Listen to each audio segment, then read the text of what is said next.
धरती के बीचों बीच एक मेटल बॉल है जो लगातार मूवमेंट करती है, लेकिन अब नई खोज में पाया गया है कि ये मेटल बॉल उल्टी दिशा में रोटेट करने लगी है।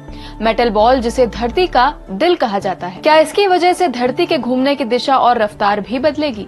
और मेटल बॉल का क्या रोल है, जानेंगे स्पॉटलाइट में। हमारी धरती कई लेयर्स में बनी है। सबसे ऊपरी लेयर को क्रस्ट कहते हैं, फिर आती है दूसरी लेयर मैंटल, और अंदर चलें तो मिलती है तीसरी लेयर आउटर कोर, और फिर आती है सबसे भीतरी लेयर जिसे हम इनर कोर यानी धरती का दिल कहते हैं। ये वही मेटल बॉल है जो अब उल्टी दिशा में घूमने लगी है। सबसे पहले धरती के बीचों बीच मौजूद इस लेयर के बारे में जानते हैं। 1221 किलोमीटर रेडियस में फैली ये बॉल मुख्य रूप से आयरन और निकल से बनी है।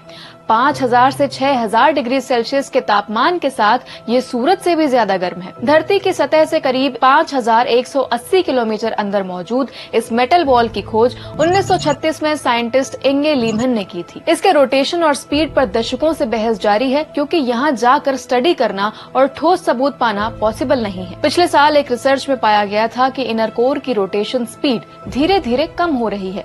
हालांकि ठोस सबूत नहीं होने पर इसको पुख्ता नहीं किया जा सका, लेकिन इसी साल जून में जर्नल नेचर ने भूकंप और धरती पर होने वाले नेचुरल धमाकों की स्टडी करके ये पुख्ता किया कि धरती की इनर कोर की स्पीड लगातार कम हो रही है।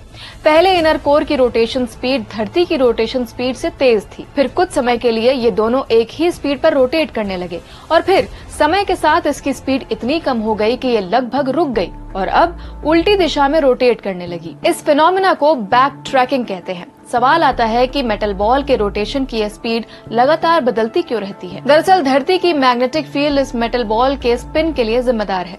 मान लीजिए कि धरती एक चुंबक है और उसके आसपास चुंबकीय क्षेत्र है। इसी चुंबकीय क्षेत्र को मैग्नेटिक फील्ड कहते हैं, और क्योंकि इनर कोर मेटल की एक बॉल है, इसीलिए मैग्नेटिक फील्ड से उसका इन्फ्लुएंस होना लाजमी है।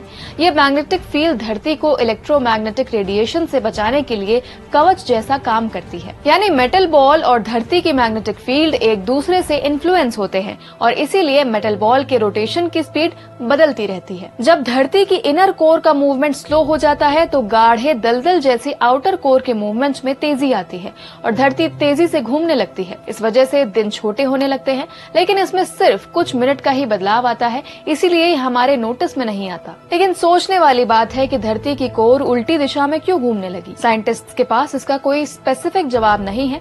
ये कोर मूवमेंट की 70 साल लंबी साइकिल का पार्ट हो सकता है, या ये कोर का नेचर भी हो सकता है, जो मैग्नेटिक फील्ड की वजह से स्पीड और दिशा बदलती रहती है।